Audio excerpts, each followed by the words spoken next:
sekalian, pada kesempatan kali ini materi yang akan kita bahas itu adalah public personnel, ya, atau katakanlah sumber daya manusia publik atau aparatur publik ya, dalam konteks administrasi negara. Kita ketahui secara bersama-sama bahwa sebaik apapun sebuah administrasi, seefisiensi bagaimanapun sebuah manajemen, ya, dan organisasi yang baik bagaimanapun, itu tidak akan mampu berjalan dengan baik apabila ya tidak ditopang atau tidak didukung oleh kualitas aparatur atau public personnel yang baik. Oleh karena itu, public personnel ini adalah salah satu bagian penting dalam sistem administrasi negara Republik Indonesia. Jadi kalau kita lihat di sini, ya, bagaimana sumber daya aparatur itu merupakan salah satu hal yang sangat penting dalam sebuah organisasi, dan ini yang akan terus mengembangkan pasang atau surutnya sebuah organisasi akan sangat ditentukan oleh sumber daya aparatur. Nah, ini masih juga sering memisahkan persoalan-persoalan dalam praktek penyelenggaraan pemerintahan sebuah negara, ya. Nah, bagaimana sih sebenarnya, ya, sebagai seorang manusia yang kita harapkan memiliki sumber daya atau keterampilan yang mumpuni, ya, karena seorang manusia atau seorang aparatur itu nanti akan sangat ditentukan oleh skill dan juga keterampilan yang kemudian dikuasai, ya. Oleh karena itu keterampilan ini akan terus kita asah, ya, terus kita tingkatkan. Makanya ini yang digalakkan, diklat dan semacamnya terus kita tumbuhkan dalam organisasi kita, ya. Nah, kita menginginkan sebuah proses kerja yang tercipta dalam hal ini konteks ekosistem kerja yang memiliki prinsip-prinsip yang dapat kita lihat, ya, bagaimana kemudian dalam sebuah organisasi kemampuan SDM kita mampu berinteraksi dan berkolaborasi sekalipun berbeda divisi, ya, berbeda cakupan, tetapi yang kita butuhkan adalah kemampuan untuk membangun sebuah interaksi dan juga kolaborasi yang baik, ya. Jangan sampai kemudian tercipta adanya ego sektor, ya. Masing-masing divisi merasa bahwa divisi saya yang paling bagus, ya, misalnya Kementerian Keuangan, ya, ini ke Kementerian Keuangan yang paling urgent dalam sebuah negara. Lalu kemudian nanti Menpan RB mengatakan tidak, saya Menpan RB yang menentukan orang menjadi pegawai ataukah tidak, itu berkualitas atau tidak. Saya kira bukan ego sektoral yang kita harapkan ke depannya, tetapi untuk membangun sebuah ekosistem organisasi yang bagus itu kita membutuhkan proses kolaborasi dan juga interaksi antara satu dengan yang lain. Nah, ini yang harus kita ciptakan dalam prosesnya. Nah, dalam perkembangannya, ya, dimensi sumber daya manusia aparatur, ya, atau public personal yang kita canangkan ke depan adalah bagaimana proses mulai daripada perekrutan, ya, lalu kemudian penetapannya, lalu kemudian penempatan sampai dengan proses nantinya pasca menjadi seorang ASN, ya, ini akan terus kita lakukan proses evaluasi secara berkesinambungan, ya, atau secara terus menerus, ya, karena kualitas daripada proses perekrutannya, tetapi nanti pada saat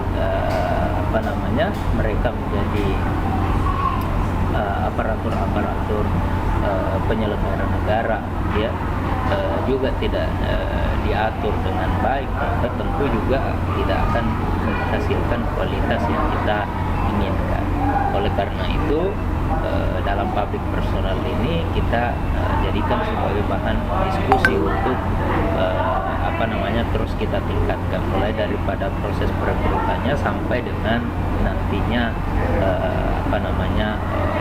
pelaksanaan dengan ini ya, karena keterbatasan waktu ya, jadi mungkin teman-teman nanti akan diharapkan untuk merujuk kepada modul ya, jadi formulasi manajemen sumber daya manusia aparatur yang kita inginkan itu adalah aparatur yang mampu menciptakan manajemen sumber daya manusia yang terintegrasi ya.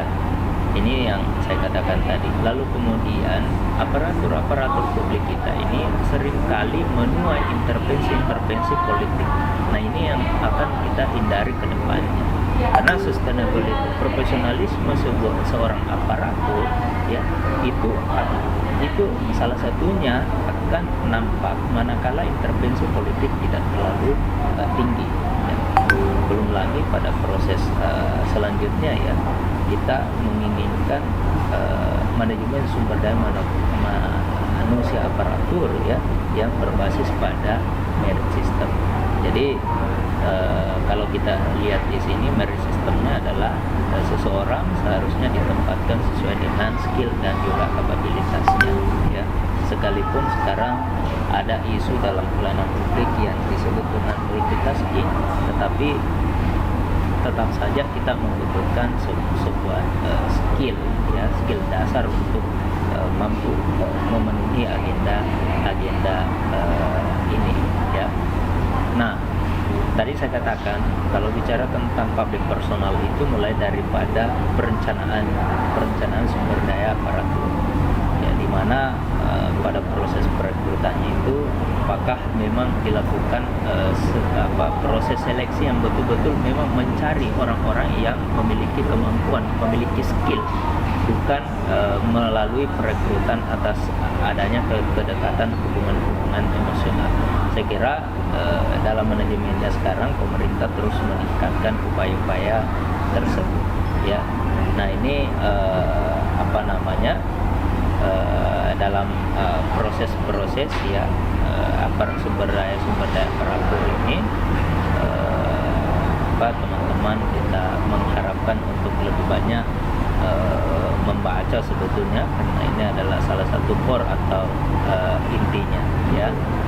Nah, ini mulai daripada perekrutan ya, seperti yang saya katakan tadi, lalu kemudian bagaimana pola dan pengembangan karirnya, apakah itu sudah dicanangkan dengan baik ya. Saya pikir dalam sistem dan regulasinya ini sudah terus ditingkatkan, upayakan supaya lebih bagus, tetapi dalam praktiknya masih ada kekurangan.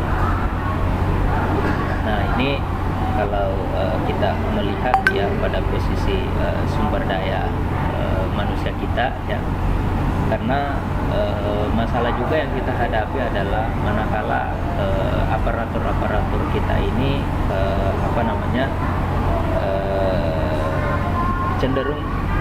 cenderung tidak konsisten ya.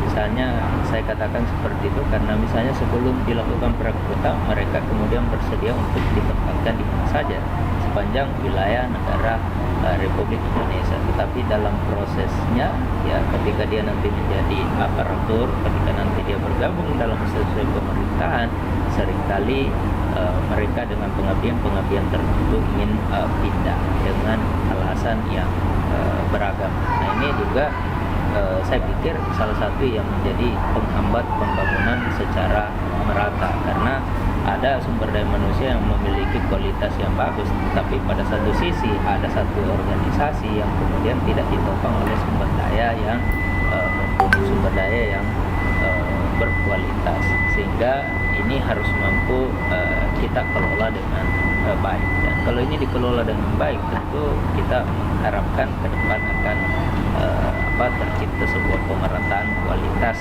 dari Sabang sampai dengan Merauke ya. Nah,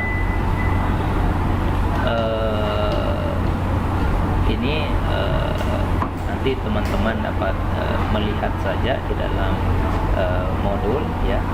Nah, sekarang public personal kita ini adalah salah satu untuk melihat kompetensi itu melalui asesmen ya. Jadi ini kira-kira yang teman-teman dapat jadikan sebagai bahan untuk melakukan penelusuran lebih lanjut ya. Jadi ada level high, ada level moderate, ada level yang minim. Sekiranya kalau dibawa daripada asesmen kompetensi ini di bawah 75 itu sekiranya itu sudah tidak memenuhi syarat atau kriteria. Lalu kemudian pada poin selanjutnya adalah proses pengembangan kompetensi ya. Karena masing-masing manusia itu memiliki kompetensi yang beragam. Oleh karena itu memang betul-betul kita harus ciptakan sebuah sebuah sistem yang mampu menempatkan seseorang sesuai dengan kompetensinya seperti itu ya. Nah, sistem penghargaan dan juga hukuman kita atau reward dan punishment kita ya, ini seharusnya terintegrasi dengan tahapan yang lainnya. Jadi jangan hanya melihat pada satu kondisi tertentu ya, tetapi ini harus mampu diintegrasikan dengan tahapan-tahapan yang lain ya. Jangan misalnya orang tidak mampu ya pada satu organisasi yang lain, tetapi dia memiliki skill yang lainnya. Nah, ini harus mampu kita lakukan evaluasi dalam manajemen sumber daya manusia aparatur ke depan atau public personal ya. Nah, tentu kita mengharapkan sebuah sumber daya manusia yang berbasis pada manajemen kinerja ya. Bagaimana individu dan kelompok kerja harus mampu terintegrasi dengan baik ya. Kemudian kelembagaan ya menekankan pada pertanggungjawaban yang berbasis pada kelompok, bukan pada individu semata. Jadi sebuah OPD itu jangan hanya kepala dinasnya, jangan hanya bupatinya, jangan hanya gubernurnya, jangan hanya menterinya, tetapi satu instansi, suatu organisasi, institusi, organisasi perangkat daerah semua memiliki kewajiban secara bersama-sama ya. Semua memiliki tanggung jawab secara bersama-sama demi kelangsungan organisasi tersebut. Oleh karena itu ya, manajemen berbasis kinerja ini ya, individu terdiri dari bagaimana perencanaan kinerjanya, pelaksanaan kinerjanya sampai dengan penilaian kinerja ya. Nah, untuk melihat perencanaan kinerja itu dapat kita lihat ya, seperti itu. Dan saya pikir proses pelaksanaan kinerja terdiri dari 3 proses, misalnya proses pelaporan terulang, lalu kemudian pelaksanaan coaching dan mentoring ya, lalu kemudian ada coaching lanjutan dan mentoring secara berkelanjutan. Saya pikir itu yang perlu saya sampaikan dalam public personal. Silakan diperkaya wawasannya melalui referensi dan literatur yang lainnya, termasuk jangan lupa untuk membaca modul. Lalu kemudian kita akan berdiskusi secara lebih lanjut. Demikian, Assalamualaikum warahmatullahi wabarakatuh.